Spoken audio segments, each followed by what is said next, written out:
Hi, my name's Andrew Stockdale from Wolfmother, and you're watching Linea Rock.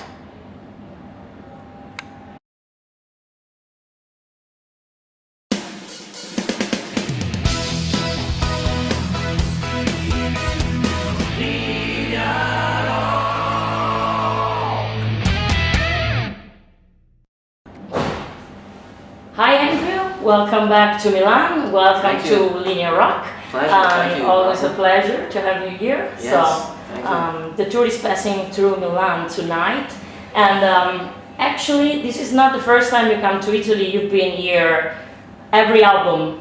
Yeah. Most all, okay. Yeah. And with the band you had a very traumatic story.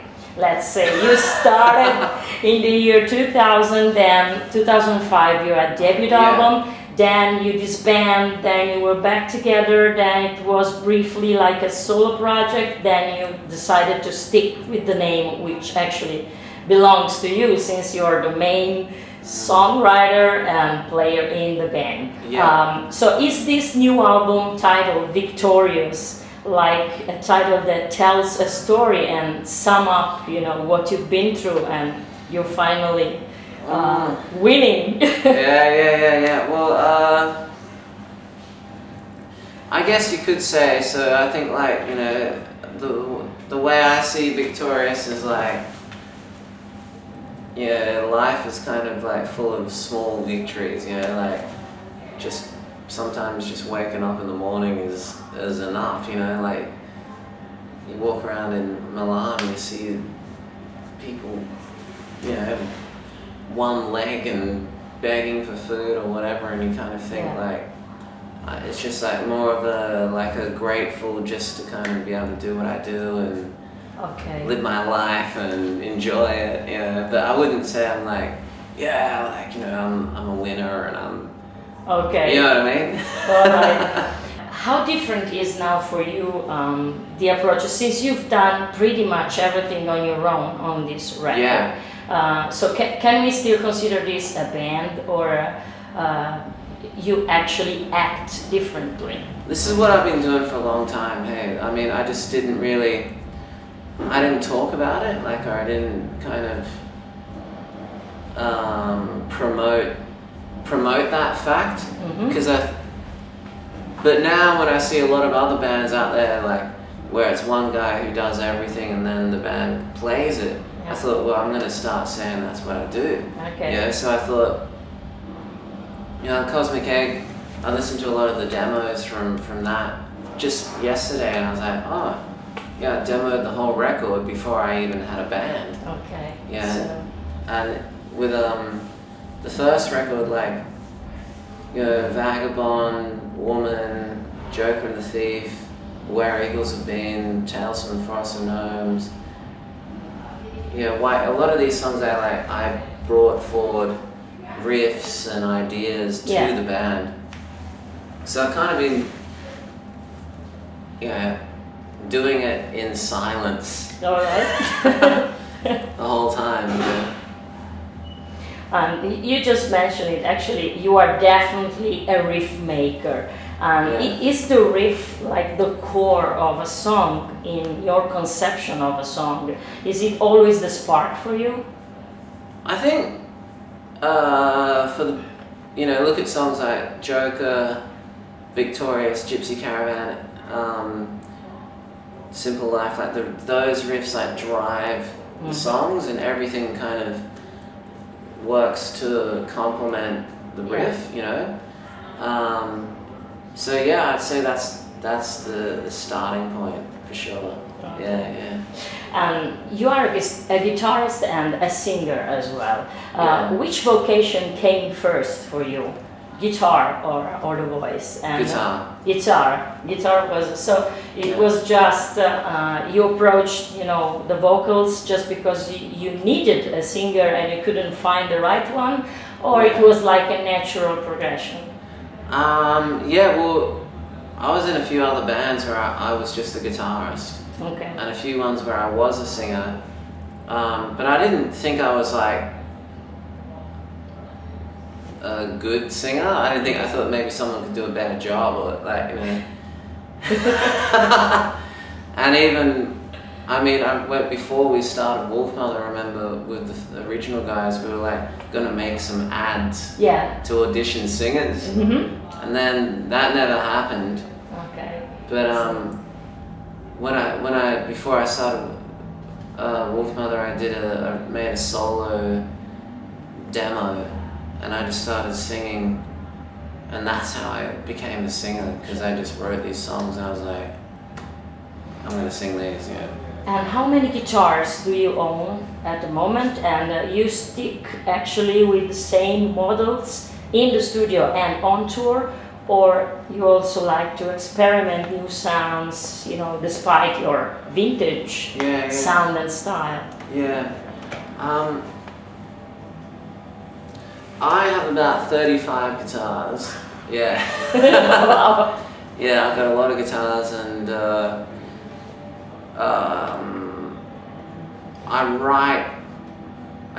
I've written on maybe all of them. I've written songs on all those guitars. But when I went to... So you don't have a favorite one? Yeah, I do have a favorite, but it's on the stage. Okay. But when I made this record, I didn't even take a guitar. I just thought, I want to see what it's like if I just rock up with nothing and I just use whatever they've got. Okay. Yeah. And if you have to pick 3 guitars among the 35, which are like the guitars you cannot live without, which would be in your collection? Oh, okay. The 1973 SG Standard Sunburst. Yeah. I'm starting to really like the 1960 Les Paul Jr., which is right there. And this one? Yeah, 1960s one, which I just bought. Actually I bought this when I finished Victorious. It's really nice. This is probably one of the more expensive ones that I've got.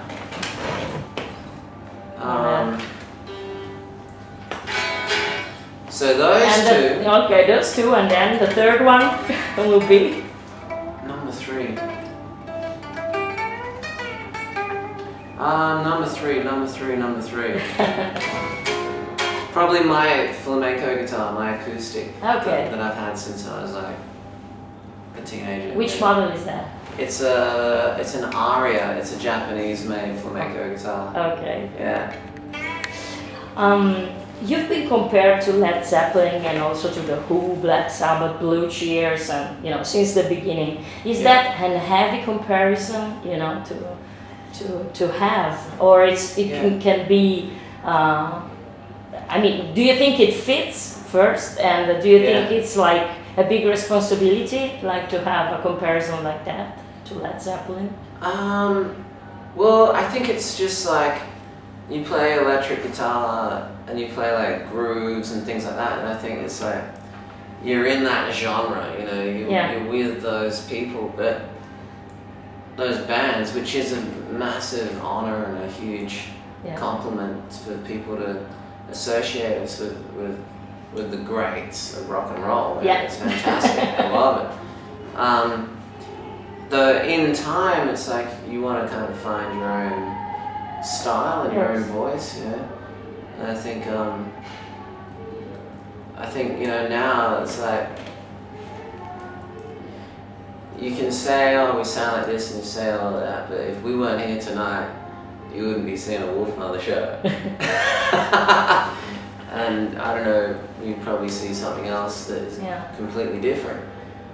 And you could go and see that, but it would be different to us, it would be different to other, it'd be different to Led Zeppelin and Cream and all those bands as well. So it's the blues, a lot of it is like blues. And they're all using the same moves and licks and riffs, and everyone's kind of interpreting it in their own way.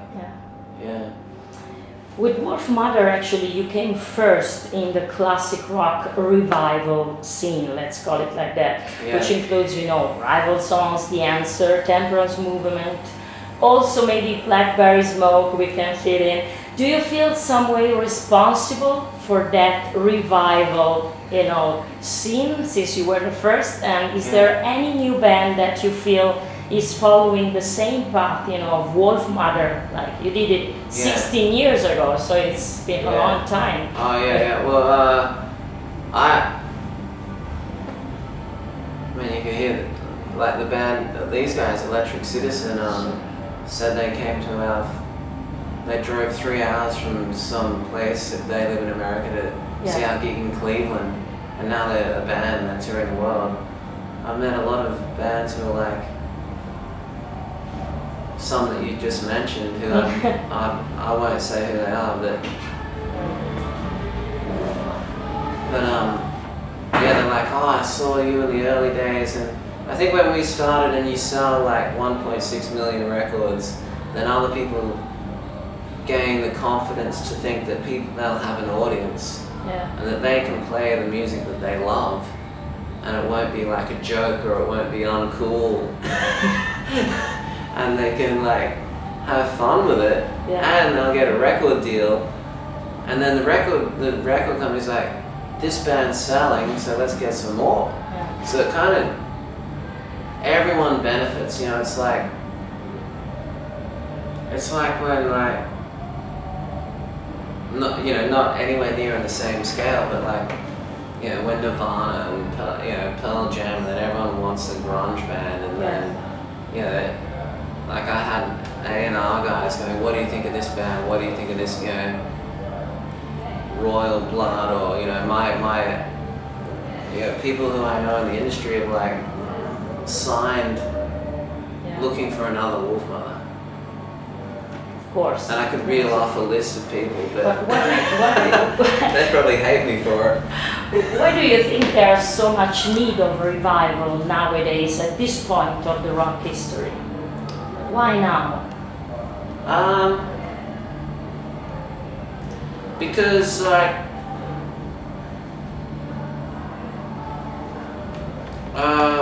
the rock and roll is like, it's simple, it's just like bass, guitar and drums, and there's something about that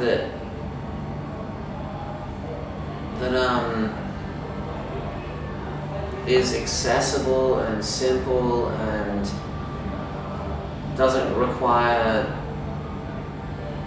too much skill or knowledge.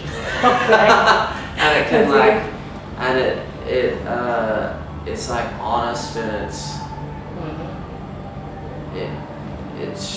what can I say? It's like